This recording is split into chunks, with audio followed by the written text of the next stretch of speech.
Hello, and thank you for joining the webinar. My name is Crystal Myrick, Director of Publicity at Lisa Hagen Books.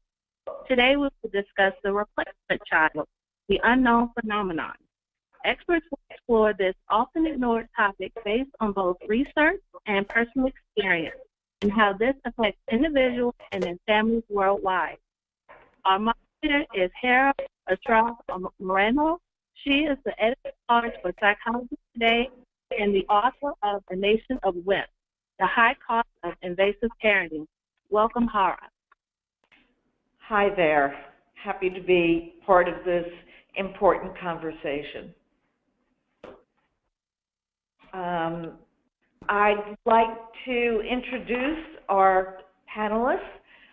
We're starting with Barbara Jaffe, Emeritus Professor of English at UCLA, current fellow in UCLA's Department of Education, and most importantly, author of When Will I Be Good Enough? A Replacement Child's Journey to Healing, published by Lisa Hagen Books. She aims to help replacement children better understand and accept their often challenged journeys, and to help parents who might be in the position of raising a replacement child. Also joining us is Judy Mandel, a writer and editor who works as senior editor at Kaylee Jones Books and is author of the New York Times bestseller, Replacement Child, a Memoir. Another panelist is Rita Batad Silverman, a life coach based in New York City who learned as an adult that she was a replacement child. She has written Replacement Children, The Unconscious Script. Her co-author is Abigail Brenner, who also joins us, a board-certified psychiatrist, the author of 5 books, co-author of Replacement Children, The Unconscious Script. She also writes a regular blog for Psychology Today, Transitions and Change. Abigail, you are not a replacement child, but you have professional expertise on the topic. Why don't you get us started by explaining exactly what a replacement child is, and tell us how it is not simply a matter of family sequence, but of hidden psychological expectations and burdens. Yes, well, a replacement child is one born to take the place of a deceased sibling. That was the original definition when the research was done in the 1960s. But over the years, since that original research, the term has been expanded to include a child who is already a member of the family, but takes on the role of a deceased or an impaired sibling, as well as a child who is adopted to replace an idealized child that his or her parents were unable to conceive. So in other words, this might include an older child whose life is so-called redirected to fill the shoes of a deceased sibling, or a child who is made to feel responsible for a sibling who is handicapped or challenged or has suffered an incapacitating illness or accident. Of course, I want to say that no one can ever be replaced, and many people are offended by this term replacement child. It just happened to have been the title of the first paper, which was on replacing a child. So in fact, in recent articles or blogs, there is a misunderstanding about the term. There's really a huge difference between what is called a subsequent child and a replacement child. So that in a healthy case scenario, parents may decide to have another child after losing one. And in many situations, these children are welcomed into the family with no responsibilities and or conditions other than that they become who they are in their own right. So subsequent children bring a sense of normalcy and balance and joy and hope back into a broken family. Or the lost child is always remembered, and They are honored, their memory is honored, and the parents are able to accept and celebrate the new child and his and her own unique, as his or her own unique self. So the term replacement child describes the experience of an individual caught up in a complex family dynamic when the trauma from a loss keeps the parents from moving forward. Effectively, they are stuck in their grief. And that seems to be the hallmark of the replacement child syndrome. It's called unresolved parental grief. The parents will always...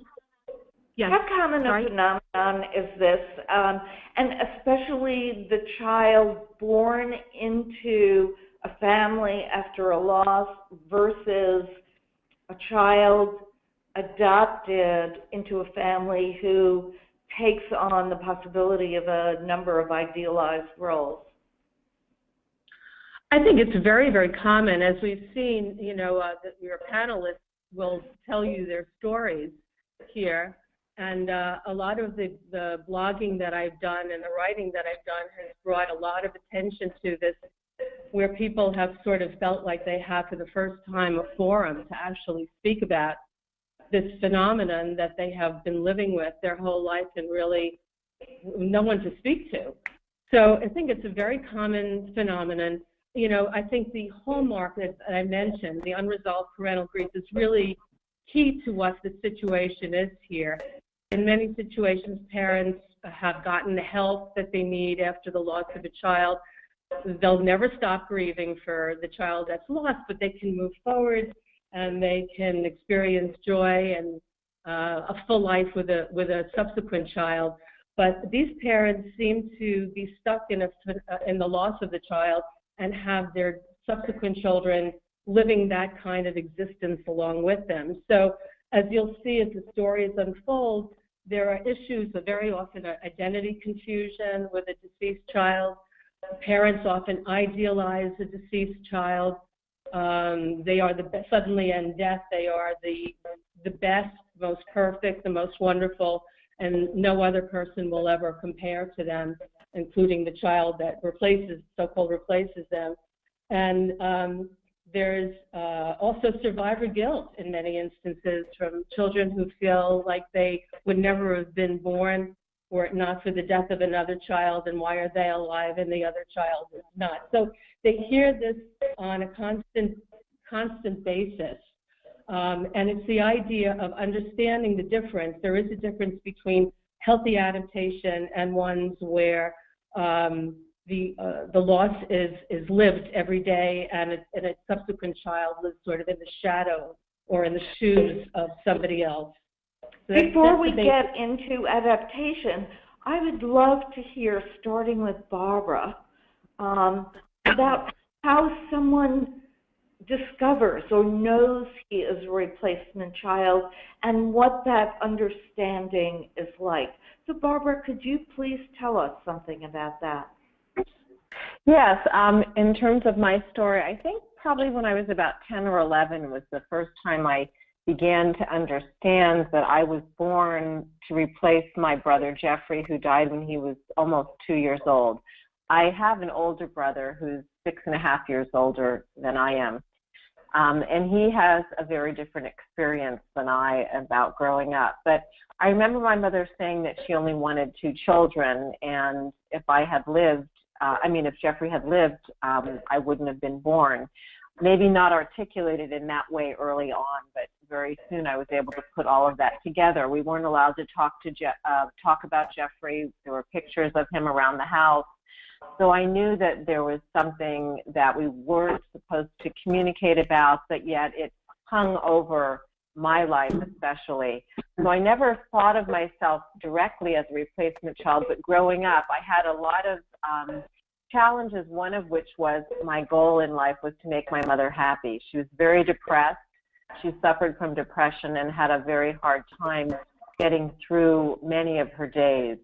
She spent a lot of time in bed. I know that she loved me, but as Abigail had mentioned, there were conditions at times when she wasn't feeling right, and she often took things out on me. As I grew up, I had challenges with my self-confidence, with my self-esteem. I wanted to please everybody, of course, starting with my mother. I always felt that I wasn't good enough, which is why the title of my book really speaks to my own journey. And it wasn't probably until maybe the last 10, 15 years when I was doing a lot of personal writing where I began to understand the title, the topic of the replacement child, that yes, indeed, I am here because Jeffrey died. And my mother never came to terms, as Abigail said, you can never get over the loss, but she was never able to deal with it in a healthy way. I write about the fact that when she was in the depths of her grief after Jeffrey died, her doctor paid a house call and literally slapped her across the face and said, move on, you have a child, have another. And she would often joke with me, but it wasn't a funny joke, that that was her therapy. And that was the backdrop to many of our interactions as we grew up. As I said, I know she loved me, but she suffered from such grief that she could never overcome. And my father had a different way of dealing with it. He was much healthier. He had an unconditional love for me. He was very busy outside the house at work. And he seemed to be able to move on in a healthier way. Interestingly, you said that you were not allowed to talk about it, and I wonder if that's a theme that will come up later in other stories. So I'd like to hear from Judy about your experience and how that might be different or how it resonates.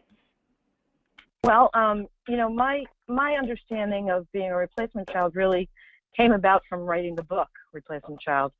And when I tried to kind of piece together, you know, my own family history of how a plane crash killed my sister, who was then 7, and then I was born a little less than 2 years later. And, you know, I didn't know that I was writing about that, and I really had no name for, you know, what I had been feeling throughout my childhood. So that was kind of my journey to understanding this, and even knowing that, you know, there was something called replacement child. How did you discover that? I discovered it when I was doing research into parental grief.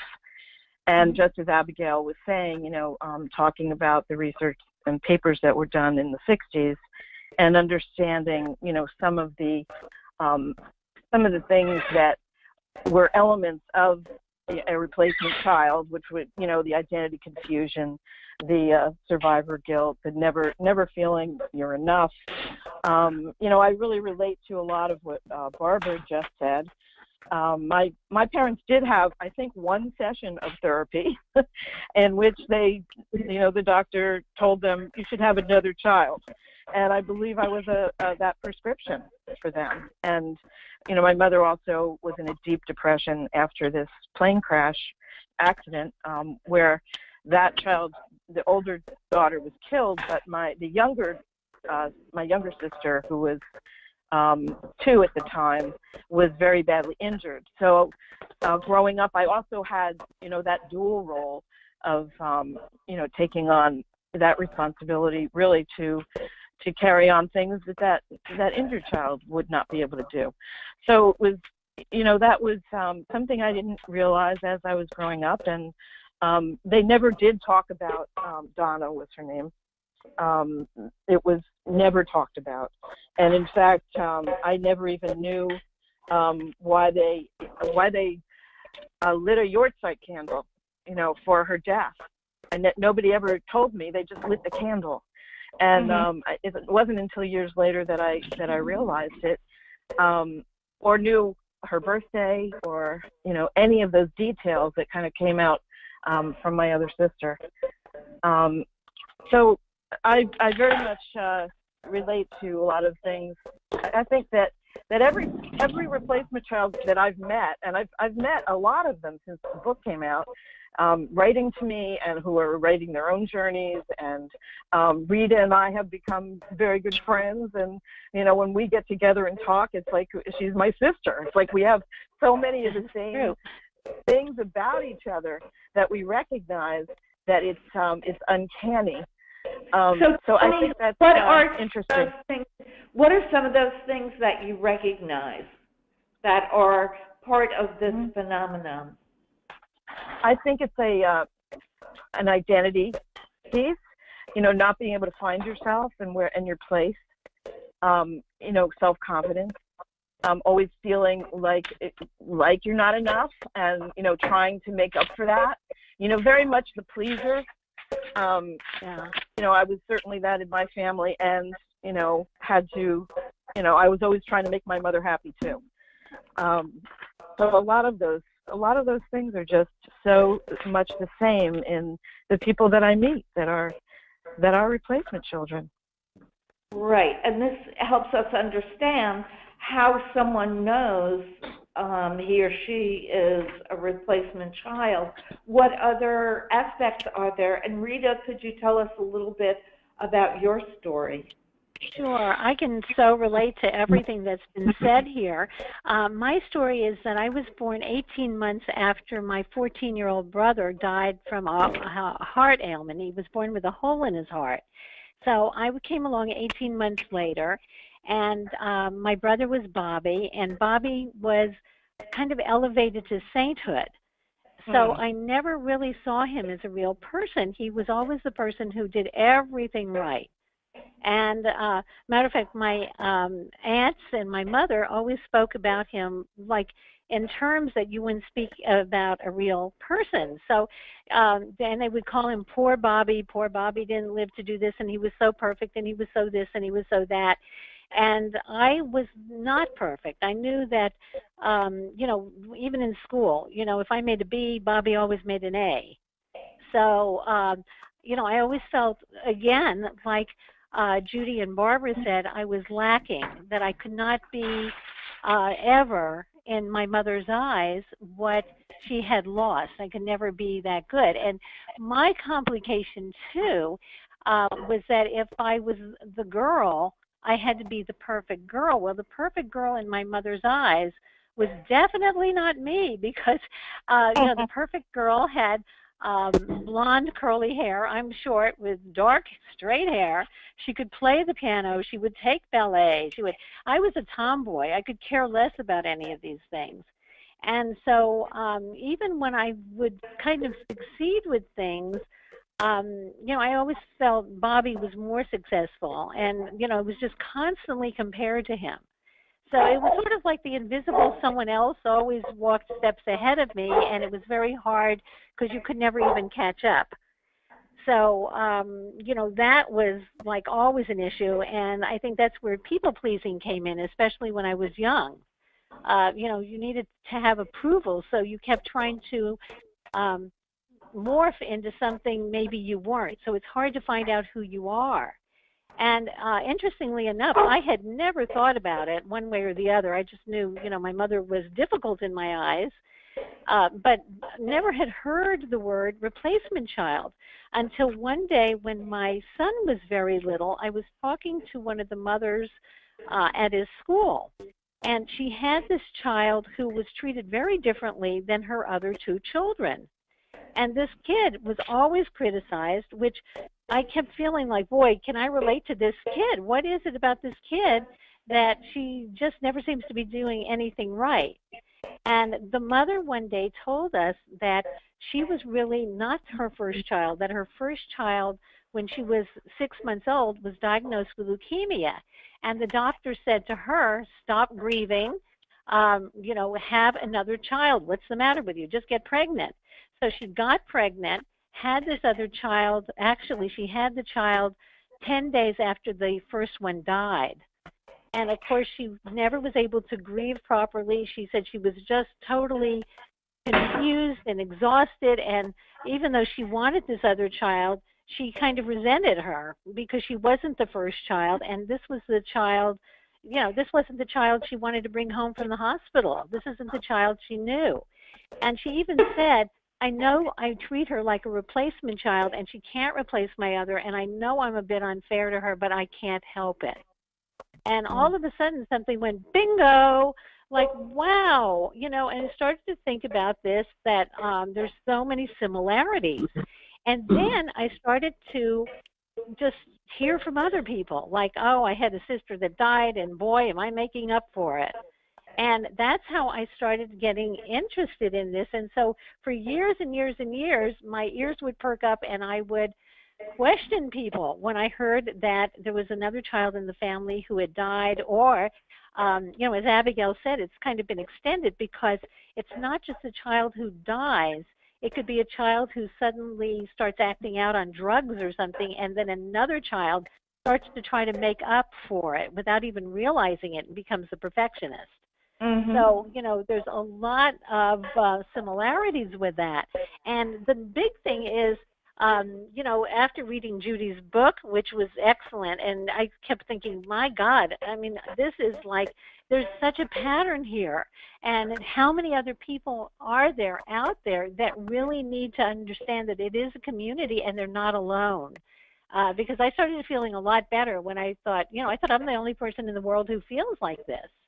I have a question for everyone, and that is, we on this panel are all women who are talking about it. Every reference that's been made so far is to a female. I'm wondering, do girl children, are they either pushed, or do they fall more easily into this role than male children? It's just a question. No, I don't think so, because if I can say, when Abigail and I were writing our book, it's about a lot of different experiences, and we interviewed people, and a lot of men also fall into this, and we're happy to speak about it.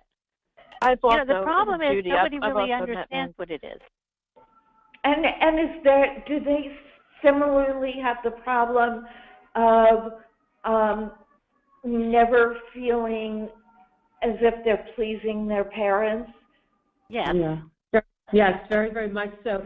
And in some of the instances with the men, it's even tougher, because some of the parents really treat the boys, in a way which is harsher, I would say, almost than the women. With the women, what Barbara was describing, for example, it's forever being reminded, but it's a little bit more subtle and maybe kinder. Some of the stuff that goes on with the men was very harsh, even from their mothers as well too. So I don't think, I think it's an equal opportunity phenomenon. Yeah. I think it's men and women. The term is, I was just going to say, the term is really describing an experience of an individual caught up in this complex family dynamic. When trauma from a loss keeps parents from moving forward, so it affects both sexes. Maybe women are emotional and more used to exploring their emotions than men, so they're more likely to kind of come up with, oh my God, this is what's happened to me, and this is why. And I think related to that, this is Barbara talking. For me at least, the mother-daughter relationship, I think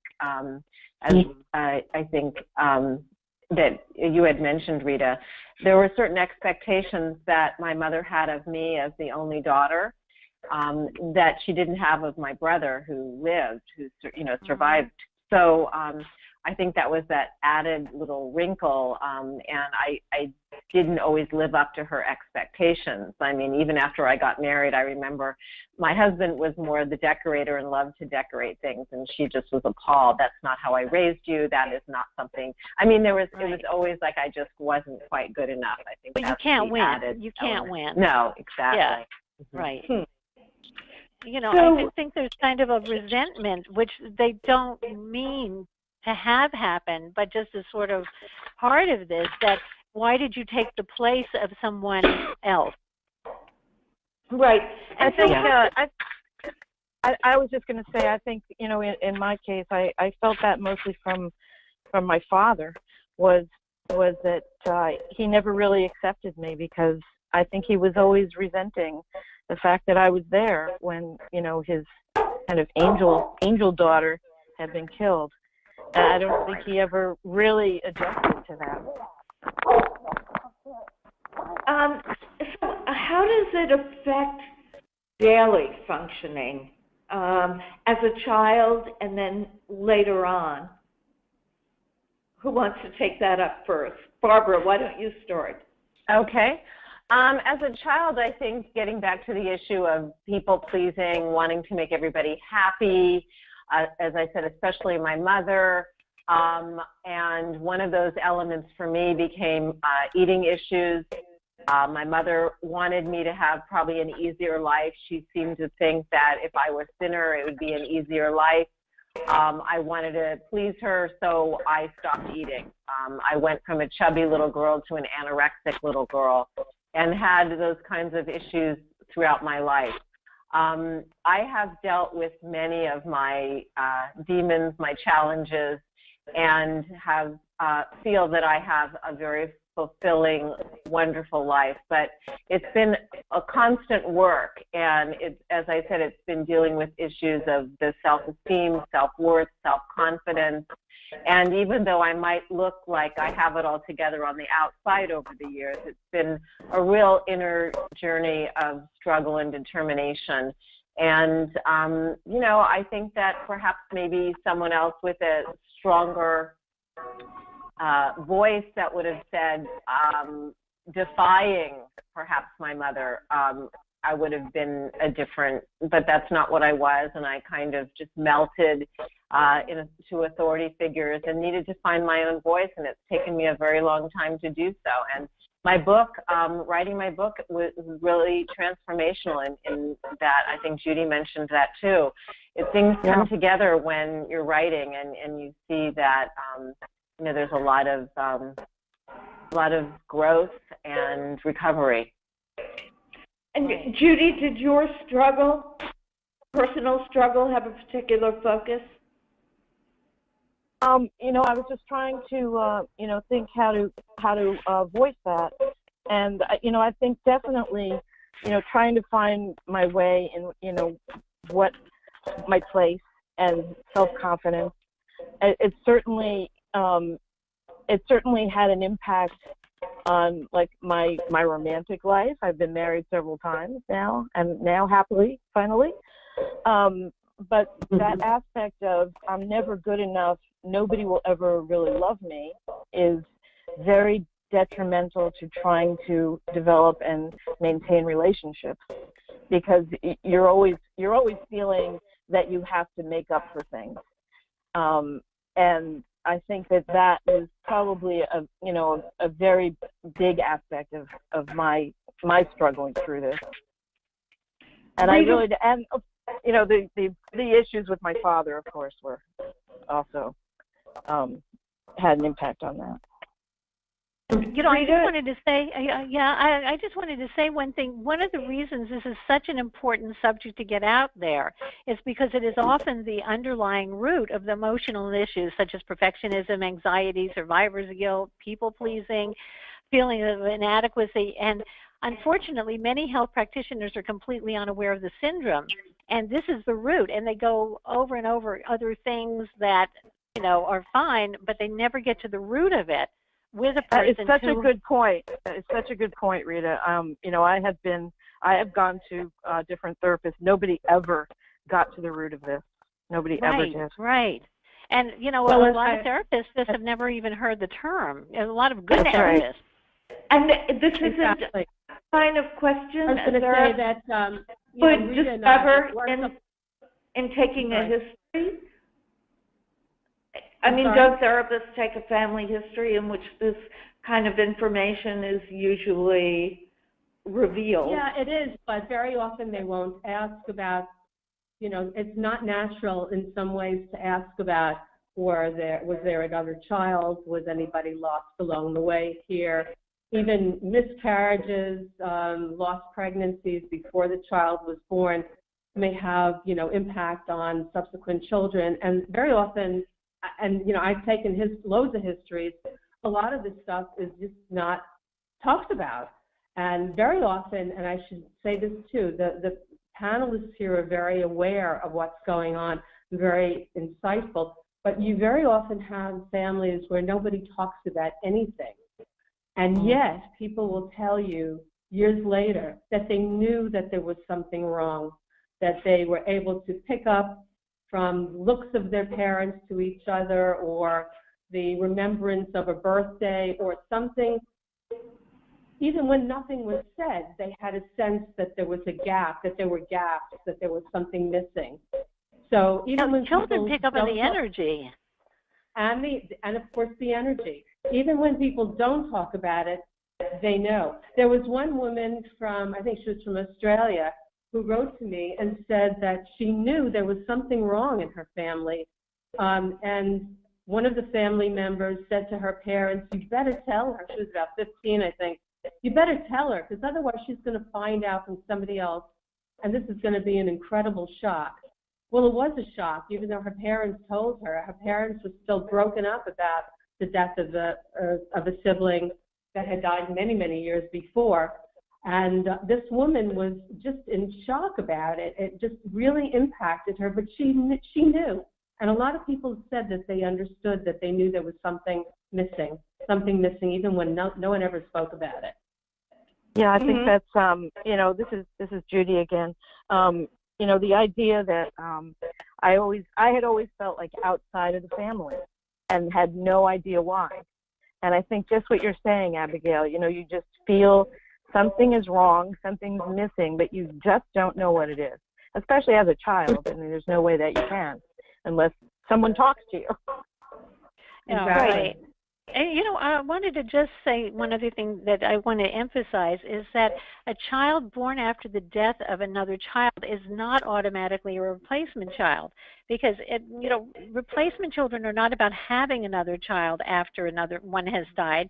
It's rather what happens to a child as a result of parental grief that has not been sufficiently worked through. So, you know, we want to make that very clear, that if someone has a child after another one has died, but is able to work through the grief and move forward and not put a burden unconsciously on that child, they are not a replacement child. Right. Yeah, right. This is Barbara. I mean, grief is the missing ingredient here that makes a child a replacement child. Are there other factors besides unprocessed grief that go into making a child a replacement child? Yes, I mean, some of the stuff I mentioned, you know, the constant idealization of another child, that they were the best, they were wonderful. Why don't you do this the way they did it? Why don't you get grades this way? They play the piano beautifully. How come you don't? Things on that order on a daily basis. Sometimes you hear from parents who don't mean any harm. Some of them do. That, you know, you may not have been here if this other sibling of yours was alive. I would never have had you. We would not have had you. So there's, you know, there are constant reminders that you know, you're not alone in this. That there's somebody else who you're walking with in the life. Right. Yeah. You know, I was thinking it's Barbara. In terms of the communication, I think had my mother just been able to talk about it a little rather than just say we don't, you know, kept it silent, would have gone a long way. A few years before she died, she actually was so upset because she said, when I die, no one is going to be able to light a candle for Jeffrey. But I found that so strange because she never wanted to talk about when he was born and when he died, but yet at the end of her life, that was really important to her. Well, you know, I think one of the things that happens, and all of us on this panel now, our parents were of the age when you did not have therapy. And that was a big thing. There was no help anywhere. And doctors would rush in and say, oh, have another baby. That's your solution. You know, without giving any thought to the grieving process or really what that was going to do to anybody in the family. Right, and the doctor, you know, was absolved of even talking about it by saying that. You know, we also have, you know, Abigail and I wrote a book using a lot of different people's stories, all firsthand stories. And one of them is a child that felt she did not have any parent really pressuring her, but that she kind of always took on the guilt of her sister dying, who died before she was born. And she said she never, realized that she was doing it, but she felt that the parents were still grieving. Not that they put any pressure on her to be anything like this child, because the child died as a baby, but that she felt she constantly had to make up for it, and she felt it came from her, trying to make the family balanced again. Right. So what prompted each of you to deal with your history and your experience by writing a book? Again, Barbara, you take the lead, but then I want to hear also from Judy and Rita. I felt a strong need to kind of explain it, where I take the pieces of myself and open myself up and rearrange them and put them back together and examine them. And the book allowed me to do that. I originally just started writing what turned out to be the first chapter, and it was about my eating issues, and I titled it Slowly Disappearing, because I felt that as a person with my own individual point of view, I was just kind of melting away, and allowed my mother personality to speak for me in so many ways. And this was a way of coming to terms with all of that and realizing my own voice, as I mentioned. And for me, that this book was, what was fascinating was once I finished reading it, and I was writing it, and then reading it again and again, it would really put me in a funk, as if I were experiencing it firsthand. Perhaps others have felt that too. But in doing that, it really helped me in countless ways. And then when I finished it, I thought, I think this will help other people. And as Rita and Abigail said, maybe not just replacement children, but children who have had to come forward and kind of feel they needed to make the family whole, or maybe they've got siblings that are ill, or divorced families, or blended families. And I felt that this was my unique story, but there was the universal theme other people could relate to. Judy, what was the trigger for you setting to writing? Well, I think mine is a little bit different than Barbara and Rita, in that I didn't know I was writing about, replacement child. I thought I was writing, and I was, about this horrific tragedy that happened to my family, and what they went through. I mean, and that's what triggered it. Both my parents had passed away, and when my mother passed away after my dad, I all of a sudden I needed to write what I thought was their story, which I thought was a great overcoming of a terrible tragedy, a plane crashing into their house and, killing their oldest daughter, and very badly almost killing their other daughter, and then having me. So, my idea of doing it was to tell their story. And it wasn't until I think I was a year into writing this that I realized my place in the story, which is kind of ironic, because I never really did realize my place in that family. And it was only through this writing and putting the pieces together and doing the research into the actual plane crash and talking to family members and talking to even the reporter that was on the scene of the accident, the fire department in Elizabeth, New Jersey. These were pieces that I had to put together to find my way. And it was a deep dive. I have to say, it was a 4-year deep dive, and it was a very emotional time for me. I would imagine so. Rita, what about the trigger for you in writing the book? Well, it started with that woman telling me about her child who had literally replaced her baby who died. And all of a sudden, I started to become conscious in a way that I had not become conscious before, and started piecing things together. Before, I just was like kind of angry at my mother for always making me wrong, and I never really thought about it in depth, about how there was a real connection.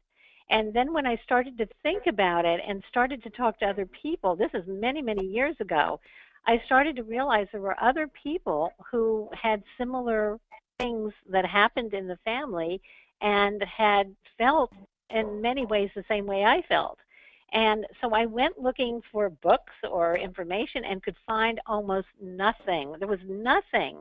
And I thought, this really is weird that this happens more times than you can throw a stick at, and there's absolutely nothing. There's all kinds of books on mourning and this, and if you lose your husband, if you lose your cat, if you lose your dog, but nothing about how does a child react if there's a death in the family or some other problem. How does it affect that child? And, the woman who first told me about her baby who died used the word replacement child. And that's the first time I started thinking, like, wow, yeah, of course I was born to replace a 14-year-old boy. They didn't have another child right after he was born because they knew he had a heart condition. And at that time, there was no cure for what he had. Now it's easy. A hole in the heart is easy to fix. Right. For an infant, but they, wanted to give him everything and take care of him properly, so they never had another child. And so after he died, this was what they did. And I started to realize that it did have different consequences, and just became very interested in exploring it more. And I sort of did it at the seat of my pants, since there was nothing on it, literally. There was just really almost nothing that I could read. And then Abigail and I have been friends for a long time, and she's a psychiatrist, so we started talking about it, and it just developed into, we should really get a lot of different stories, because there's a lot of different ways that this has happened, and there's a lot of different feelings about this experience. And it is. How did you get the different stories for your book? It was so interesting, because we just put the word out there, and people would say, hey, this happened to me. Also, Abigail writes for Psychology Today online, and she, wrote a story, and people started, coming forth with their stories. But it was like the floodgates open. I would mention that we're writing a book, and somebody would say, oh, let me introduce you to my cousin. This happened to her. Let me introduce you. It's just a million people out there. It was just one after the other. We didn't have to look too hard.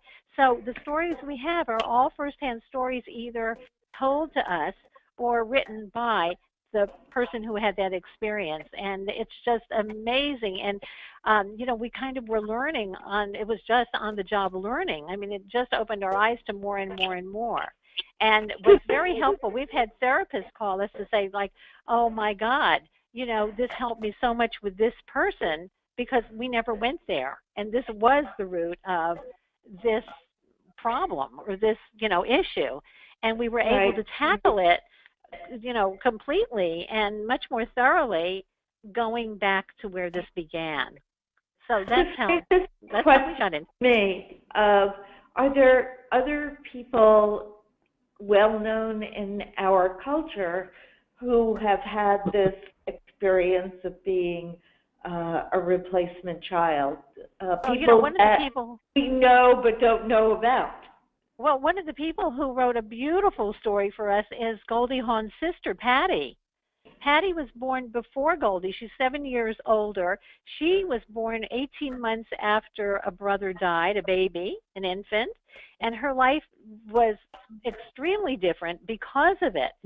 And she, wrote a whole, a couple of chapters, actually. I mean, not chapters, a couple of pages describing what happened and how she felt her mother never could look at her, never saw her, and that she would sit on her lap when she was like 2 years old and grab her mother's face to make her look at her. And she said she realized after what was going on, after we spoke about, about being a replacement child.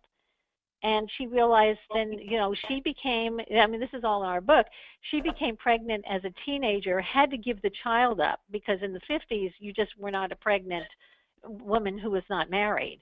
and she gave the child up. So, and then, like, very shortly after, she got pregnant again, and she realized that was to replace the loss she had. So, yeah, I mean, there's a lot. We also have a chapter on famous replacement children. I was going to say, there's, the historical replacement children like Vincent van Gogh and Carl Jung, and there are a lot of them. Right. Peter Sellers' name was not Peter. His dead brother was Peter.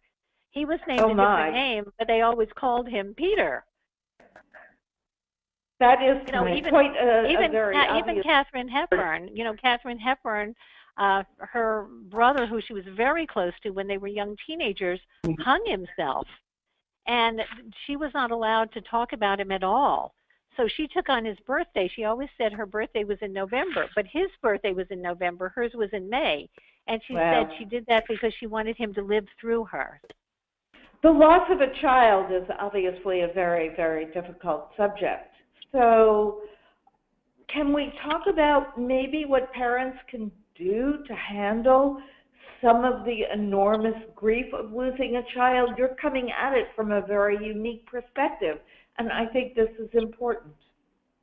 I do too. I know Abigail can speak to this very well, but my thought is that talking about the loss, the child that died, more as a real person, I think makes a big difference.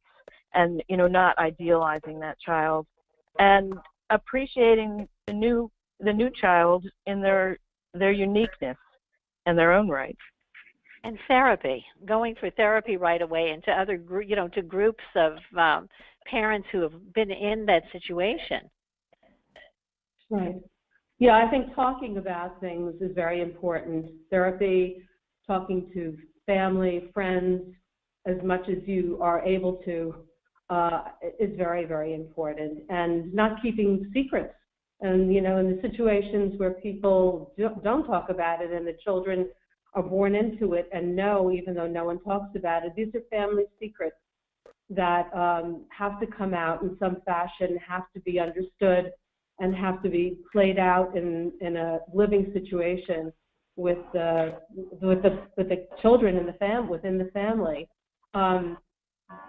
Parents probably of this generation is, you can see, for example, Sandy Hook, there was, tremendous amount of tragedy and loss of children, and I think subsequent births.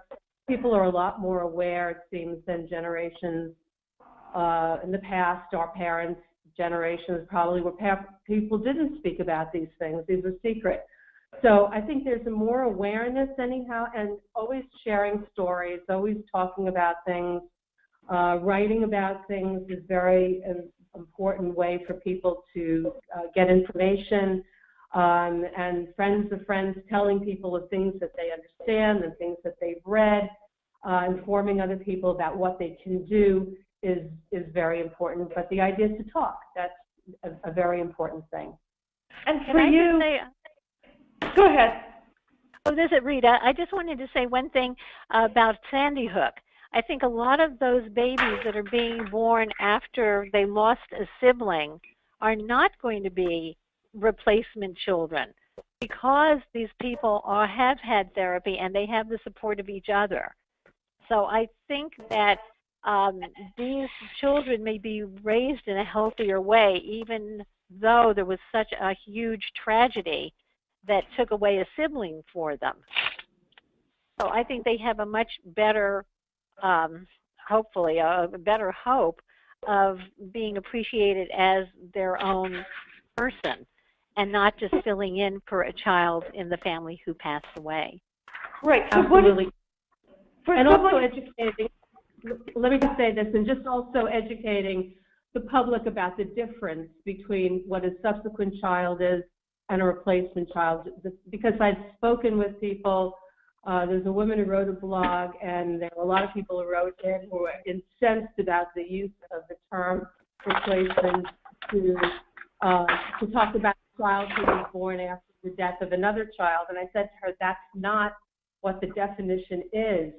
It's about so many other dynamics going on in the family. Children who are born into a healthy situation where parents understand what has happened and have grieved, may continue to grieve, and can really look at this new child as a very special, unique individual without comparison, is very different than somebody who's living in the past. So correcting those situations and talking about that is very important to continue to do. Coming back to yourselves, for someone who sees themselves as a replacement child, what are the kinds of things that they can do to avoid some of the problems that we've been talking about and to turn their lives into something that isn't a series of challenges? What advice would you have? First of all, I just wanted to say, this is on a continuum. A lot of people are barely affected by it or just go, oh, we even have a story of a person who says, I'm the good kind of replacement child. It just really worked in my favor. So it's like a continuum. It's not that everybody is like, having lots and lots of issues. But I think that what happens is, as an adult who realizes they are a replacement child, I think they should think about some of the issues that are causing them problems and go back to that time with a good therapist who really understands what they're talking about and maybe tackle their issues from that point. And what I'm saying is, if they are full of anxiety, where did it start? What was happening in the family when they were born? Were the parents so upset about losing a child or having another child who was on drugs, acting out? What was happening and how were they treated? And go back to that point and examine what is going on. If they're people pleasing, what was going on in the family? Right, and would that mean even prompting a discussion of things that perhaps families have said they don't want to talk about? It could, but I think that I would recommend finding a good therapist, talking about it so they know what they're talking about, because a lot of families are very sensitive and they don't want to talk about it. So I think that the person who is have had the experience of being a replacement child really needs to understand it first, and then knows how to talk to the family so they're not defensive, and then that creates a whole other set of problems.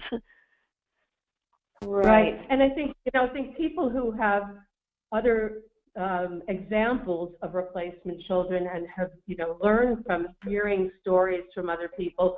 For example, people who wrote in comments, I got comments on the comments, and people felt very vindicated that what they were experiencing and what their life was about was recognized by somebody else, that they got that. Right. Let me just say this: in the worst case scenario, there are some families that really judge, criticize, and ostracize this child. They become like the black sheep of the family, and even siblings as well too. And in some situations, very sadly, there's not much you can do about the family. The family very often need to stay where they are. So in this case, people finding others who support them, spouses that have a lot of great support from wonderful spouses, children, family friends, clergy, therapists who believe them and understand what the issue is, end up being like wonderful surrogates in terms of providing the support that's necessary. And a lot of people have had to let certain family situations go. I want to say positively that's very rare. That's usually the rare case, but it does happen. In most instances, people are able, if they talk about it, are able to get the support and encouragement they need to continue on their path to find what they need to find for themselves. Yeah, I was very lucky. I had a half-sister who was a lot older than I was when I was born, and I always felt like, I was always good enough in her eyes. And so it was like having a surrogate mother in some way that, made me whole. I think that it was really incredible that I had her, because I feel that she really saw me as not having to take over for the brother she lost also, but for being my own person. She saw me for being my own person, and I think that was just really very, very helpful. I mean, it was key for me. And I just wanted to say, I think that also we need to think of the replacement child, the term, as what it is, which is conceptual. It's not literal, that it was never meant to describe one taking another's place or suggest that anyone is ever replaceable, but, rather describes an actual psychological emotional syndrome. And it's really just a way of talking about it. Right. It's an access for us to be able to talk about it. Right. It's just a name there. Yeah, it's a vehicle. Right. It's a vehicle describing an experience. And experience varies, but it's all under one umbrella. Right. I want to start asking each of you, we'll start with Abigail, if you just had one thing you wanted people to know about this phenomenon of replacement children, what would it be? Everybody is a unique individual with their own wonderful story, and it's essential that everybody be heard and seen for who they are in their own right. Barbara, what would you have to say?